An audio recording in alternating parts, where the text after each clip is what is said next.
Salam anak-anak semuanya, bagaimana kabarnya? Mister berdoa supaya kita semua tetap sehat dan selalu semangat belajar. Baik, berjumpa kembali dengan Mister di dalam pembelajaran agama Kristen kelas 12. Kali ini kita akan melanjutkan materi kita, yaitu masuk pada bab kedua. Ya. Bab kedua itu masih berkaitan dengan masalah hak asasi manusia. Namun kali ini kita akan khusus membahas pelanggaran hak asasi manusia yang terjadi di Indonesia. Nah, yang pertama kita melihat apa pengertian pelanggaran hak asasi manusia. Dalam Undang-Undang Nomor 39 Pasal 1 Ayat yang ke-6 tahun 99, pelanggaran HAM itu adalah setiap perbuatan seseorang ya atau kelompok ya, termasuk itu aparat atau warganya, dengan sengaja maupun tidak sengaja itu mengganggu atau menghalangi, mencabut ya, mengurangi, membatasi ya hak asasi seseorang atau kelompok ya yang jelas-jelas dijamin oleh undang-undang. Itulah pelanggaran HAM ya. Jadi perbuatan perilaku yang membatasi, mengurangi, mencabut, menghalangi hak asasi seseorang. Itulah pelanggaran HAM menurut undang-undang di Indonesia. Nah, seseorang dianggap melanggar HAM ketika ia dengan sengaja ya ataupun tidak telah membuat orang lain merasa dirugikan, merasa kehilangan hak asasinya. Ya. Dan pelanggaran hak asasi ini ya kita lihat sering terjadi di Indonesia. Nah, berbicara tentang pelanggaran hak asasi manusia sebenarnya ada dua bentuk atau dua jenis. Yang pertama pelanggaran hak asasi manusia yang sifatnya berat dan pelanggaran hak asasi manusia yang sifatnya ringan. Nah, mari kita lihat apa pelanggaran HAM yang sifatnya berat. Ya. Maksudnya apa? Dan contohnya seperti apa? Nah, di dalam pelanggaran hak asasi manusia yang sifatnya berat itu dibagi dalam dua jenis ya. Yang pertama ya, hak asasi yang sifatnya kejahatan genosida ya. Yang kedua, pelanggaran hak asasi ya yang kejahatannya disebut kejahatan manusia. Nah, apa itu kejahatan genosida ya? Yaitu setiap tindakan yang dilakukan dengan maksud untuk membinasakan atau meniadakan seluruh atau sebagian kelompok, ras, etnis, agama, ya, melenyapkan, ya, memusnahkan dengan sengaja. Itulah ya kejahatan genosida. Kejahatan ini biasanya dilakukan dengan cara menghabisi nyawa sekelompok tertentu, melakukan penganiayaan besar-besaran, melakukan ancaman, diskriminasi, ya, memaksa kelompok lain untuk keluar atau pergi dari komunitas mereka. Ya. Nah, inilah yang disebut dengan kejahatan genosida. Ya. Betul-betul dengan sengaja merampas hak orang. Ya. Bukan hanya hak orang saja, hak sekelompok besar manusia. Nah, contohnya apa kejahatan genosida yang terjadi ya di beberapa daerah? Misalnya peristiwa pembantaian orang Yahudi yang pernah dilakukan oleh kelompok Nazi Jerman, ya, di mana kelompok Nazi ini ya itu dipimpin oleh Hitler. Kita tahu ya Hitler telah membantai 1 juta lebih ya orang-orang Yahudi, dibantai. Ya. Nah, ini adalah kejahatan genosida yang menghabisi bukan hanya kelompok kecil manusia, tapi satu bangsa. Ya. Nah, ini kejahatan yang luar biasa, ya, besar. Ya. Nah, kejahatan genosida ini pernah terjadi di beberapa negara. Ya. Bangsa Yahudi pernah mengalami itu. Ya. Bahkan di dalam Alkitab, bangsa Yahudi juga pernah direncanakan untuk dilenyapkan itu pada masa pemerintahan Raja Ahasiweros, ya. Itu dalam Perjanjian Lama. Nah, pada zaman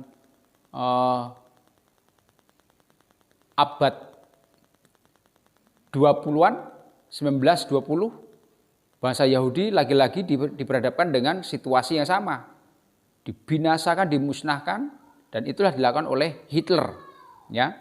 Nah, itu kejahatan genosida. Yang kedua, kejahatan kemanusiaan, ya. Apa itu kejahatan manusia?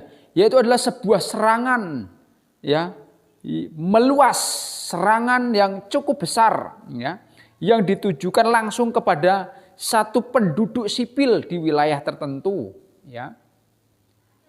Dan serangan ini bisa berupa pembunuhan massal, perbudakan massal, penyiksaan massal, ya, penghilangan orang secara massal, pemerkosaan secara massal, ya. Itu kejahatan manusia. Jadi, ya, satu serangan yang diarahkan ke penduduk sipil, ya. Satu penduduk yang jumlahnya cukup besar dan itu akhirnya bisa menewaskan atau merugikan kelompok itu, ya. Nah, contohnya apa kejahatan manusia yang pernah terjadi di negara-negara tertentu? Ya, misalnya pemerintahan Myanmar, ya. Dan kelompok Arakan yang dengan sadis mereka melakukan pembantaian, pembersihan terhadap kaum muslimin, ya.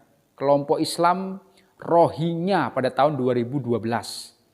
Jadi kaum muslim di sana dengan sengaja dibantai, diusir mereka dari, ya, tempat mereka tinggal, dipaksa keluar dari Myanmar. Nah, ini bentuk kejahatan manusia. Satu kelompok penduduk, ya, satu kelompok agama diusir, ya. Kalau tidak mau pergi dibantai. Nah, ini satu kejahatan manusia. Nah, itu tadi kejahatan atau pelanggaran hak asasi manusia yang sifatnya berat, ya.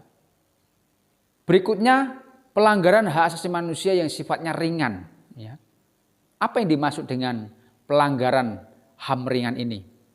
Yaitu adalah segala bentuk pelanggaran, ya, selain pelanggaran genosida dan kejahatan manusia tadi, ya, yang merugikan beberapa kelompok manusia, beberapa kelompok kecil manusia, di mana mereka dengan sengaja membunuh, dengan sengaja mereka memperkosa, melakukan penipuan, merampok, ya, penganiayaan, dan juga penjualan perdagangan manusia, intimidasi, ancaman, ya, terhadap individu atau sekelompok, ya, masyarakat kecil tertentu. Sebenarnya hampir sama, ya, pelanggaran HAM ringan dengan HAM berat. Hanya saja yang membedakan kalau HAM berat ini itu merugikan kelompok besar manusia, jumlahnya lebih besar. Tapi kalau pelanggaran HAM ringan itu merugikan kelompok kecil yang jumlahnya tidak banyak, ya, tidak banyak. Tapi tujuannya sama, ingin menghabisi, ingin melenyapkan, ingin, ya, membantai. Nah, itulah tentang pelanggaran hak asasi manusia. Baik itu yang sifatnya besar, berat, ataupun yang ringan. Nah, sekarang kita masuk pada pelanggaran hak asasi manusia yang terjadi di Indonesia. Indonesia adalah salah satu negara yang cukup banyak terjadinya pelanggaran hak asasi manusia. Ada begitu banyak, ya.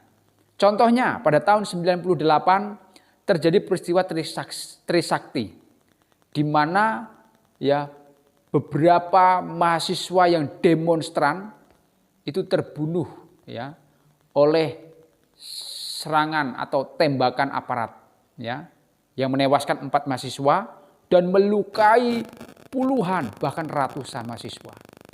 Jadi demonstran mahasiswa itu jatuh korban jiwa. Terjadi tembakan secara brutal dari aparat. Itu adalah pelanggaran HAM.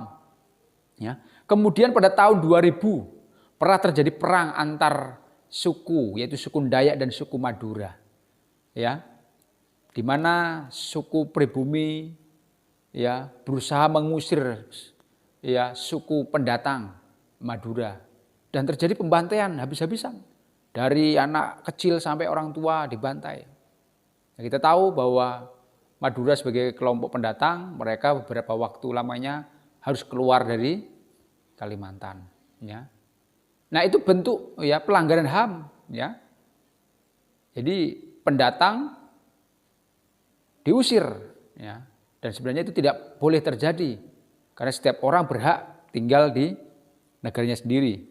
Kemudian pada tahun 2002 itu juga terjadi pelanggaran HAM ya, yang menimpa para TKW Indonesia di Malaysia. Beberapa TKW wanita dari Indonesia ya dipekerjakan secara tidak manusiawi, mereka diperkosa, mereka tidak dibayar upah mereka dianiaya ya dan lain sebagainya. Nah, kemudian pada tahun 2002 dan 2005 terjadi kasus bom Bali di mana para teroris meledakkan bom yang mereka buat dan ini menewaskan ratusan warga sipil ataupun warga asing. Ini adalah bentuk pelanggaran HAM ya, yang menghilangkan nyawa orang. Ya. Kemudian pada tahun 2012 terjadi kasus penolakan pembangunan gereja GKI Yasmin di Bogor ya dan HKBP. Ya. Jadi kelompok minoritas agama ya, minoritas ketika membangun tempat ibadah itu mengalami penolakan. Nah ini bentuk pelanggaran HAM. Ya. Padahal setiap warga negara berhak untuk memeluk agamanya, berhak untuk punya fasilitas tempat mereka beribadah. Dan ini terjadi di Indonesia. Dan masih banyak lagi bentuk-bentuk pelanggaran yang terjadi di Indonesia. Pelanggaran-pelanggaran ya, di mana hak asasi seorang itu dihilangkan, ya, tidak dihormati. Nah, anak-anak sekalian, ya, melalui pelajaran kali ini kita belajar untuk menghormati, menghargai, menjunjung tinggi hak asasi manusia. Baik itu teman-teman kita di sekolah, mari kita hargai hak mereka. Ketika kita bisa menghargai hak asasi orang lain, maka orang lain pun akan menghargai hak asasi kita. Nah, anak-anak, melalui pelajaran kita kali ini, ya, kita diingatkan, kita diajar untuk jangan sampai kita melanggar hak asasi manusia. Kiranya pelajaran kali ini memberkati kita dan kiranya Tuhan Yesus memberkati. Sampai ketemu lagi di pembelajaran berikutnya. Salam, Tuhan Yesus memberkati.